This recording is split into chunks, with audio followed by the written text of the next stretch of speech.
Do you guys remember this puzzle map that I made and played a long time ago? Well, today I'm going to recreate it without command blocks. Yes, you heard me right, without using any command block. So keep on watching. Right guys, so today we are in this map called Gridzzle, which I made a long time ago, and as you know it works thanks to command blocks, but today we are going to attempt and recreate it without the use of a single command block on the DiamondFire server. So just a quick reminder, how does this map work? Well, you are here in this level, you have different clay blocks placed and all of them have different teleportation or they give a different effect to you. For example, the yellow one teleports you downwards, the pink one teleports you towards the direction that you're looking at, etc, etc. For example, this one will teleport me upwards and I'll be teleported up there. So let me go. You can see that I got teleported.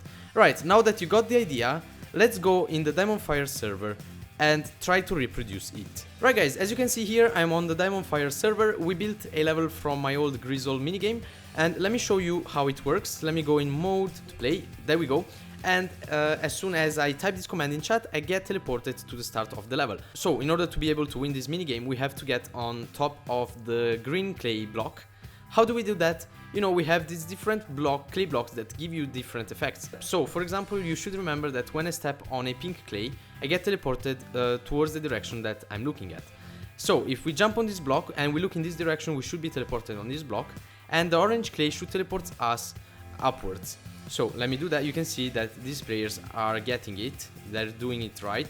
So let me jump here, boom. The teleportation is not instant because we have a limit of 10 game ticks, but anyways it works, and then I will show you guys how I did it. Now in order to be able to win this level, I have to get on top of that block. So let me jump here, look in this direction, and as you can see, I got a point. So another feature is that when a player falls down, he gets teleported back to the start of the level. And in today's video, I'm going to show you how I set up this whole thing. Let me go in mode code. Right, so these are all of, well, they're not the command blocks, they're the events that make this minigame work. And I have to thank this guy here, Awesome Smile, for helping me setting up this minigame. So thank you. Right, so let me explain you what we did here. You know, on DiamondFire you start everything with a player event, which is set on join. Basically, when we right click, when we click this, we set it on join and we check when a player joins the game. So when a player joins the game, there's a line of events that will of course do something. So we placed a player action event, set it on set max health and specified a number of 2. So you know, if you watched my first episode here on the DiamondFire server, this thing works in a simple way. You place a player action and it has a chest. That chest needs to have a variable item. It doesn't matter, it can be a number, a text or a location. Since we set it on set max health, we need to specify a number, and we took this item on our hand. And how does it work? You take it in your hand and you write a number, for example in this case 2, and it gets added to the item. You can see here that now the item is named 2. Then we dropped this item in the chest, and basically now it's going to set the max health of players to 2 half hearts, which is basically a heart. Then the next player action is going to give an effect, a saturation effect, because of course we want players to be saturated so they don't have to eat in order to be able to run. And how did we do that? We set it on give effect. Then again we choose the variable item. We took a potion effect item here. If you right click it, you should get a menu that allows you to choose a effect, for example saturation. As you can see here, we selected it on saturation and it says under it type a duration, example 0.55, or an amplifier, example 3. So how do we set a, let's say that we want to give this effect to players for 99 minutes 99 seconds. How do we do that? Take the item in your hand and write in the chat, really simple, 99:99, and it gets added to the potion effect. You can see here that we have a 99.99 writing. Then we want to set an amplifier. Let's set an amplifier of 127. There we go, and it gets added to the item. Then you just drop this item here in this chest and boom, you're done. You can give this effect to all players in the plot. Then we are going to teleport all of the players at the start of the level. How do you do that? You place down a player action, set it on teleport, which is right there, and then again you have to choose a variable item. You choose a location item, take it in your hand, go here on top of the block where you want the players to be teleported. You right click this item and all the coordinates are saved inside it. Look at that, look how simple it is to do such things. You just have to right click stuff and it does everything for you automatically. Let me go in the teleport chest and you just have to drop this item here. Of course I'm not going to drop it because we already did it. Then we have a player action which sends a message to all players. How do we do that? You right click this, you click on send message, and then of course we need a variable item. We are going to take this time a text, take it in our hand and type in chat what we want to be displayed once a player joins the game. So we want to say @p joined the game.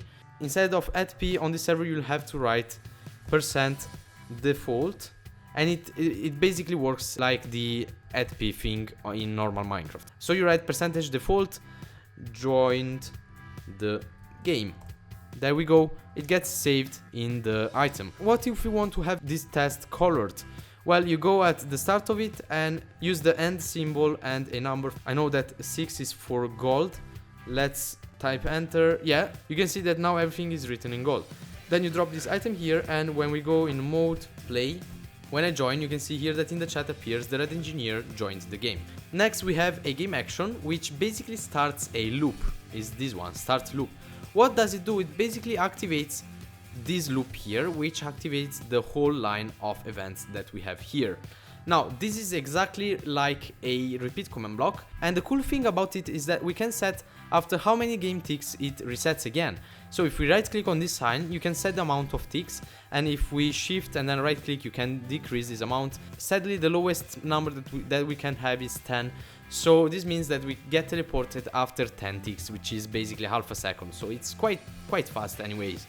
Right, so once this loop is activated, it is going to activate this whole line of not command blocks but events. So we have here an if variable, which is not found in the hotbar slot. If you open your inventory, you have it in your inventory here. We placed it down and set it on equals. Basically what this thing does, when the player has some values equals to what we insert in this chest, then this if variable is going to activate the next player event. So let me explain it to you in an easier way.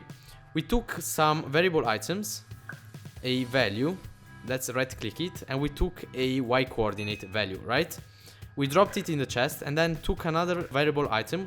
We took a number variable item, set it on 50, right, and dropped it in the chest. So every time that a player has a y coordinate of 50, this variable here is going to activate the player action next to it. It's really simple and straightforward. If we want to check when a player has a certain z variable, for example, you go here, take this item, right click and take the z coordinate. It's really simple. But now we want to check when players have a y value of 50. Basically here you can see that now I am on y equals 50. So when players are on y equals 50, this player action is going to teleport the player back to the start of the level. Let me go in mode play. There we go. Basically every time that I fall down, my y-axis is equals to 50, and this means that the events are going to teleport me back to the start of the level. Quite simple, isn't it? Right, so now we want to give different teleportation effects to players when they stand on a specified block. How did we do that? We place down a if player event, set it on standing on, which is this one, and then drop the orange hardened clay. Basically every time that a player is stepping on a orange hardened clay, this event here is going to be activated. We set it on teleport, but since we want to teleport players relative to themselves and not to some coordinates, we have to do another step. We have to set this sign on default. How do we do that? We shift and right click, and then you'll be able to access this menu. You click it on default player, and basically now it will teleport the player not to some coordinates but relative to itself. I hope that you guys are getting the idea. So now we have to take a location variable because we want of course to teleport the player, and if you shift or right click this item, you can get a location relative to the default player. You take this item here, you right click, and we have here this really nice menu which basically allows us to teleport the player relative to itself, forward or backward, up or down, right or left, to rotate him down or up, or right and left. Now we want to teleport players 4 blocks up because he's standing on the orange clay. How do we do that? Well, we have to click on these items here. I clicked here on +1 4 times, meaning that we are going to teleport the player 4 blocks up. If you want to decrease this value, you use these items here and if you want to increase the value, you use these items here. Of course, if you want to teleport the player forward relative to its direction, you have to click on this +1. This +1 here will teleport the player up or down relative to itself. Once you're happy with the teleportation, you confirm and drop the item that you get inside the chest. Now here we have some other events that are going to set different teleportations relative to the different blocks on which a player is stepping on. For example, when a player is stepping on yellow hardened clay, we are going to teleport this time him 4 blocks down. When a player steps on a blue hardened clay, we are this time going to give him a effect. So what we did, we set this player action to give effect, which is this one here, give effect. And then we took a variable item, a potion. If you right click here, you get a list of all of the effects that you have, and we set it on jump. Then, as we did with the first player effect here, we have to set for how much time we want this jump boost effect to last. So we set it on 0.02, 2 seconds, and also we want to have an amplifier of 5. As you can see here, all the values were added to the item, and we finally dropped it in the chest. When a player is standing on pink hardened clay, we again teleport him 4 blocks in the direction that is looking. Then if a player is standing on a lime hardened clay, it means that he finished the level, so we are this time going to play a sound. So we set this player action to play sound, which is this disc here, play sound. You go again in the variable items, you take the sound item and select a sound, for example, let's say the ding sound, and we dropped the item inside the chest. So every time that a player steps on a lime hardened clay, a sound will be played. And also this player will be teleported again to the start of the level. Then we have here a set variable which will give a score of 1 to the player on a scoreboard that we created. Now you see here that we reached the end of our plot and we cannot build anymore here. So what happens if I want to add more player events, more game events when a line is ended?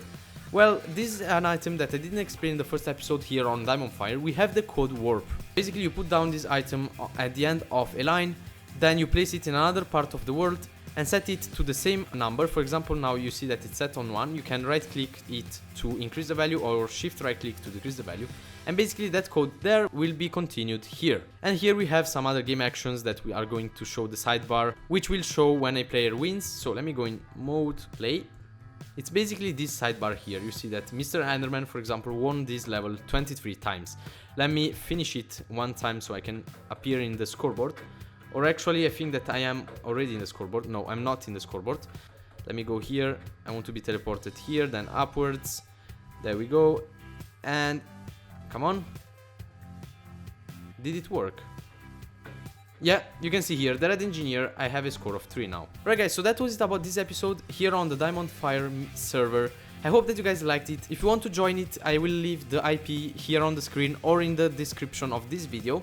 And come and check it out because it's really cool. And it allows you to create some really cool mini games even if you don't have command block knowledge. It's really simple and straightforward. It took me a bit of time to understand how it works, but if you have someone that explains it to you like I'm doing now in this video, you should be able to understand it really quickly and you should be able to start mini games right now. So make sure to check out this server, and I leave you all guys here. Big thanks to this guy here who helped me a lot to set up this minigame. And one last thing, if you want to build other levels, for example, you go in mode, build, there we go, you take the different clays that you want, you place them in a different order, and you can create some really nice levels like I did with my Gridzzle minigame, but this time without knowing anything about commands and without using command blocks, which is the coolest thing ever. One last thing before closing, you can, if you type in chat this command /plot code space and you hit enter, your coding space will be extended. So basically this glass area will be generated, and if you run out of space down here, you type in this command in chat and you'll get some more space to place your events. So guys, that was it about this video. I hope that you guys enjoyed it. Make sure to check out this server, come and build some minigames. You can invite people and let them play your minigames. And if you did enjoy this video, leave a big fat thumbs up under it and subscribe to the channel if you enjoy content like this. As always, I want to thank you all guys for watching this video until the end, and I'll see you all guys in my next video. See you, bye!